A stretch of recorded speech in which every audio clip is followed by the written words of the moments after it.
नमस्कार। राजस्थान की तमाम फटाफट खबरों में आपका स्वागत है। राजस्थान की खबरों के लिए आपसे निवेदन की यदि आपने हमारे चैनल को सब्सक्राइब नहीं किया तो कृपया करके राजस्थान की खबरों के लिए आपके अपने चैनल को सब्सक्राइब करना ना भूलें। आप सब्सक्राइब करते हैं तो हमें हिम्मत होती है सही और सच्ची खबरें आप तक पहुंचाने की। तो क्या है आज की बड़ी खबर? सेना के जवान राम स्वरूप को शहीद का दर्जा देने और मौत को आत्महत्या बताने वाले सैनिक कल्याण बोर्ड के अधिकारी पर कार्रवाई को लेकर गुरुवार को परिजन और समर्थक सड़कों पर बैठ गए। परिजनों ने जवान का शव लेने से इनकार कर दिया। शव को आर्मी एरिया में रखा गया है। गौरतलब है कि राम स्वरूप के अनंतनाग में गोली लगने से मौत हो गई थी। बीकानेर के पांचू के रहने वाले जवान राम स्वरूप कस्बा के सिर में गोली लगी थी। उनकी अस्पताल में मौत हो गई थी। सैनिक कल्याण बोर्ड के अधिकारी यश राठौड़ ने इसे आत्महत्या बताया था। गुरुवार सुबह सेना के अधिकारी राम स्वरूप की देह पांचू ले जा रहे थे, लेकिन परिजनों ने गाड़ियां रोक ली और विरोध किया। कलेक्टर नम्रता वृष्णी का कहना है कि जवान राम स्वरूप के परिजनों की दोनों मांगे प्रशासन के अधिकार क्षेत्र में नहीं है। उनसे वार्ता की गई है लेकिन सहमति नहीं बनी। वहीं राजस्थान के पूर्वी इलाकों में एक बार फिर मानसून एक्टिव हो गया। पूर्वी जिलों में कई इलाकों में बीते 24 घंटों के दौरान बारिश हुई। मौसम के फिर बदलने से कई शहरों का तापमान लुढ़का है, लेकिन पश्चिमी जिलों में तापमान में बढ़ोतरी दर्ज हुई है। 4 शहरों में तापमान 40 डिग्री से ऊपर रिकॉर्ड किया गया है। प्रत्यक्षदर्शियों का कहना है कि हादसे के समय खाली टैंकर की स्पीड बहुत तेज थी। ड्राइवर संभाल नहीं पाया और डिवाइडर तोड़कर दूसरी ओर से आ रही कार को टक्कर मार दी, जिसमें पिता, पुत्र और बेटी सहित 5 की मौत हो गई। चलाते रहिए तेज स्पीड में, क्योंकि आपको आपके घर वालों की सड़क है। मरने वाला भी कोई दूसरा हो नहीं हो, आपको इससे कोई फर्क नहीं पड़ता। आपकी स्पीड इतनी तेज रहनी चाहिए ताकि आप किसी दूसरे को जान से मार सको, क्योंकि यहाँ कुछ होगा तो है नहीं और न कोई समझाइश होगी, न ही कोई तेज चलाने पर कोई बहुत शानदार चालान होगा। तो इसलिए आप तेज चलाते रहिए और किसी न किसी परिवार को आप मारते रहिए। जयपुर में आज सीईटी स्नातक परीक्षा 2 चरणों में होगी। प्रत्येक चरण में 50-50 हजार यानी दोनों पारियों के कुल 1 लाख अभ्यर्थी परीक्षा देंगे। शनिवार को भी 2 चरणों में परीक्षा कराई जाएगी। यहाँ परीक्षा के लिए 149 केंद्र बनाए गए हैं। पहली पारी की परीक्षा सुबह 9 बजे से होगी। 1 घंटा पहले यानी 8 बजे प्रवेश बंद कर दिया जाएगा। वहीं अंतर्राष्ट्रीय बाजार में कीमत $2,700 प्रति आउंस के पार होने के साथ ही जयपुर में गुरुवार को शुद्ध सोना 200 रुपये बढ़कर नए उच्चतम स्तर 77,500 रुपये प्रति 10 ग्राम पहुंच गया। जेवराती सोना भी पहली बार 72,200 रुपये 10 ग्राम के भाव बिका। 20 मई को जेवराती सोना 72,100 रुपये के स्तर पर पहुंचा था। यानी आयात शुल्क की जो कमी की गई थी वो सारी गायब हो गई है। अब वापस सोना उसी कीमत पर हो गया है, यानी आयात शुल्क का भी फायदा मिल गया और सोना वापस अपने पुराने स्तर पर पहुंच गया है। आम आदमी देखते रह जाएगा कि किस तरह से आयात शुल्क की कमी भी हो गई और वापस सोना उसी भाव में बिकने लग गया। बांसवाड़ा में एक शर्मसार करने वाली खबर। बांसवाड़ा में कुशलगढ़ के खोड़िया गांव में अंधविश्वास का खौफनाक मामला सामने आया। एक भोपे के चक्कर में 6 माह की गर्भवती शीतल की जान चली गई। भोपे ने परिजनों को कहा कि भूत प्रेत का साया है, गले और कमर में जंजीर बांधकर ताला लगाकर रखना पड़ेगा। परिजनों ने ऐसा ही किया क्योंकि वो बहुत ज़्यादा बुद्धिमान, भोपे भी बुद्धिमान। लेकिन 6 दिन बाद जब हालात बिगड़ी तो जिला अस्पताल लेकर गए, जो वो पहले भी लेकर आ सकते थे, लेकिन उन्होंने ऐसा नहीं किया। डॉक्टर पहले तो जंजीरें व ताला देखकर चौंके, फिर हालात देख चढ़ाने के लिए तुरंत खून मंगाया। डॉक्टर खून चढ़ाते इससे पहले ही शीतल की सांसें थम गई। जांच करने वाले डॉक्टर का कहना है कि शीतल के शरीर में मात्र 7 ग्राम हीमोग्लोबिन रह गया था। नियमित इलाज मिलता तो शायद उसकी जान बच जाती। उसे कुछ मानसिक दिक्कत भी हो गई थी। शीतल के पिता ने कोई शिकायत दर्ज नहीं कराई है। तहसीलदार ने मर्ग दर्ज करवाकर पोस्टमार्टम करवाया है। अब मामले की जांच होगी। मृतक के पिता श्यामलाल ने बताया कि शीतल के पति शैलेश मैडा ने 6 माह पूर्व उसके बीमार होने की बात बताई थी। साइंस के इतने ज़्यादा आगे विकास करने के बावजूद भी आज भी हम उन्हीं चक्रों में फंसे हुए हैं और आए दिन ऐसी खबरें सुनने को मिलती है, देखने को मिलती है।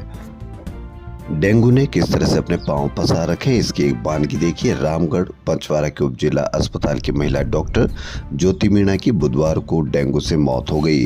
डॉक्टर ज्योति 24 सितंबर को संक्रमित हुई थी। प्लेटलेट्स कम होने के चलते उन्हें जयपुर के एक प्राइवेट हॉस्पिटल में भर्ती कराया गया था। मुख्य ब्लॉक चिकित्सा अधिकारी डॉक्टर पवन जैन ने बताया कि 3 दिन से ज्योति बीमार थी। हालत बिगड़ी तो उन्हें जयपुर में भर्ती कराया गया।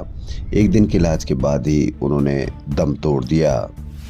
शहर के यातायात पर अब यातायात पुलिस ड्रोन से निगरानी रखेगी। हाई रेजोल्यूशन वाले ड्रोन कैमरों की क्षमता 5 किलोमीटर तक है, जो गाड़ियों के नंबर और मॉडल भी रीड कर सकता है। डीसीपी ट्रैफिक सागर राणा ने बताया कि कंपनी के सहयोग से पायलट प्रोजेक्ट शुरू किया गया है। अजमेरी गेट से उड़ाए जा रहे ड्रोन कैमरे में स्टैचू सर्किल तक का एरिया कवर किया जा रहा है। यह रोजाना 6 से 7 बार उड़ाया जा रहा है। हर राइड 30 से 40 मिनट की होती है। मौसम बदलते ही राजधानी सहित राजस्थान में डेंगू का डंक गहराता जा रहा है। जयपुर, उदयपुर, बीकानेर, अलवर, कोटा समेत 15 जिलों में डेंगू बेकाबू हो गया है। पिछले 4 दिन में राजधानी में 188 तो प्रदेश में 760 डेंगू के नए मरीज सामने आए हैं। राजधानी में 37% तो राजस्थान में 25% की दर से नए मरीज मिल रहे हैं। लेकिन कहीं भी फॉगिंग का क्या हाल है, इसको आप जरूर देख सकते हैं। आप इसको अखबारों की खबर से मत जाइए, आप ऐसे अंदाज़ा लगाइए कि क्या आपके क्षेत्र में जहां आप रहते हैं क्या फॉगिंग हुई। अगर फॉगिंग नहीं हुई तो आप 181 पर शिकायत कीजिए, क्योंकि सरकार ने इस 181 पर शिकायत दर्ज कराने के लिए आपको नंबर दे रखे हैं। लेकिन आपको इनसे कोई मतलब नहीं है, क्योंकि आपको डर किसी और का दिखाया जाता है, आपको किसी और में फंसाया जाता है, लगाया जाता है, भरमाया जाता है। लेकिन असली खेल आपको डेंगू से बचना चाहिए। लेकिन आपके लिए इसके लिए कोई भी आपके न तो मन में आती है और न ही आपके आसपास लोगों में आती है, क्योंकि आप किसी दूसरे ही कामों में लगे हुए हैं। 1 अक्टूबर से शुरू होने जा रहे पर्यटन सीजन को लेकर पर्यटन विभाग ने नई कार्य योजना बनाई है। विभाग ने राजस्थान पर्यटन इकाई नीति के तहत स्टेक होल्डर से बात करने के बाद तय किया है कि नए पर्यटन इकाइयों को भी इसमें शामिल किया जाए। इससे जुड़ा ड्राफ्ट संबंधित विभागों को भेज दिया गया है। 30 सितंबर तक जो सुझाव आएंगे उनको शामिल कर 15 अक्टूबर को नई पर्यटन नीति जारी कर दी जाएगी। हेरिटेज रेस्टोरेंट, हेल्थ रिसोर्ट्स भी होंगे। पर्यटन इकाई 10 साल का लाइसेंस मिलेगा। सचिवालय में यूडीएच मंत्री झाबर सिंह खर्रा के मन को लेकर चर्चाओं का बाजार गर्म है। 25 सितंबर को मंत्री ने तत्काल अपने निजी सहायक सुभाष सिंह को हटाकर अपने मूल विभाग में भेजने के आदेश जारी कर दिए थे। फिर उनका मन बदला और 24 घंटे में ही उसी निजी सहायक को वापस लगाने के आदेश भी जारी करवा दिए। अब सुभाष सिंह अगले आदेश तक मंत्री खर्रा के निजी सहायक का काम संभालेंगे। साइबर ठगों ने जयपुर के एक सॉफ्टवेयर इंजीनियर को डिजिटल अरेस्ट कर मनी लॉन्ड्रिंग केस में फंसाने की धमकी देकर 35 लाख रुपए की ठगी कर ली। इस संबंध में पीड़ित इंजीनियर ने गुरुवार को कमिश्नरेट के विशेष अपराध एवं साइबर क्राइम थाने में रिपोर्ट दर्ज करवाई। आपको किसी और का डर, जबकि असली डर आपको इन चीजों का होना चाहिए। लेकिन कई दिन और कई बार शिकायतें आने के बावजूद भी ऐसी क्या कार्रवाई होती है, इस पर भी आप नजर रखें। हाई कोर्ट ने फर्जी एनओसी के जरिए ऑर्गन ट्रांसप्लांट करने से जुड़े मामले में आरोपी फोर्टिस हॉस्पिटल के डॉक्टर संदीप गुप्ता व जितेंद्र गोस्वामी सहित कंपाउंडर भानु लववंशी को जमानत दे दी है। जबकि किडनी ट्रांसप्लांट करवाने वाले बांग्लादेशी नागरिक एहसान उल कोबिर, नूरुल इस्लाम सहित सुखमय नंदी, सुमन जाना व कोऑर्डिनेटर विनोद सिंह को जमानत देने से इनकार कर उनकी जमानत याचिका खारिज कर दी है। चिकित्सा मंत्री गजेंद्र सिंह खीवसर ने कहा कि राजस्थान स्वास्थ्य विज्ञान विश्वविद्यालय से संबद्ध अस्पताल को एम्स की तर्ज पर Rajasthan institute of medical sciences में 750 करोड़ रुपए की लागत से चरणबद्ध रूप से विकसित किया जाएगा। साथ ही आरयूएच अस्पताल में सुपर स्पेशलिटी सेवाओं के लिए आवश्यक स्टाफ भी जल्द लगाया जाएगा। यानी 750 करोड़ रुपए में रिम्स में बदलेगा आरयूएचएस और एम्स जैसी सुविधाएं मिलेगी। जयपुर के एक बाइक सवार बदमाशों ने गोम डिफेंस कॉलोनी में घर के बाहर वॉक कर रही महिला के गले से झपट्टा मारकर चैन तोड़ दी। आए दिन चैन तोड़ने का आपको खबर सुनने को मिलती है, लेकिन किसी अपराधियों बेखौफ इस तरह की कार्रवाई करते हैं क्योंकि उनको पता है कि आम जनता किसी दूसरे डर के कारण जिंदगी जी रही है, जबकि असली डर इन चीज़ों का होना चाहिए। यानी अपराधी बेखौफ हैं और आप किसी और दूसरी चीज़ से डरे हुए हैं। अखिल राजस्थान राज्य कर्मचारी संयुक्त महासंघ की ओर से ओपीएस को लागू रखे जाने सहित अन्य मांगों के समर्थन में बड़ी संख्या में कर्मचारियों ने प्रदेश भर में प्रदर्शन किया और कलेक्टरों को ज्ञापन सौंपा। मुख्यमंत्री के नाम ज्ञापन में कर्मचारी महासंघ ने कहा कि उन्हें आशंका है कि सरकार यूपीएस की नई व्यवस्था लाने के लिए ओपीएस की मौजूदा व्यवस्था को खत्म कर सकती है। ऐसे में सरकार को चेताने के लिए ये ज्ञापन दिए गए हैं। जयपुर में भी कलेक्टर जितेंद्र कुमार सोनी को ज्ञापन दिया गया। महासंघ के प्रदेश अध्यक्ष महावीर शर्मा ने बताया कि केंद्र सरकार कर्मचारियों से पेंशन के नाम पर एनपीएस से मिलती जुलती यूपीएस स्कीम को थोपना चाहती है। राज्य में लागू पुरानी पेंशन योजना को समाप्त करना चाह रही है। इसकी आशंका से कर्मचारियों में आक्रोश है। राजस्थान में 5,63,000 कर्मचारी ऐसे हैं जिनकी नियुक्ति 1 जनवरी 2004 के बाद हुई है। वह पूर्व में एनपीएस योजना में थे, लेकिन प्रदेश के कर्मचारियों की मांग पर 1 अप्रैल 2022 से पुरानी पेंशन योजना लागू कर दी गई। अब केंद्र सरकार ने 1 अप्रैल 2025 से यूपीएस लागू करने की घोषणा कर दी। महामंत्री महावीर सियाह का कहना है कि राज्य सरकार ने 1 सितंबर से वेतन विसंगति समिति की रिपोर्ट लागू करने की बजट में घोषणा की थी, लेकिन वह पूरी नहीं की।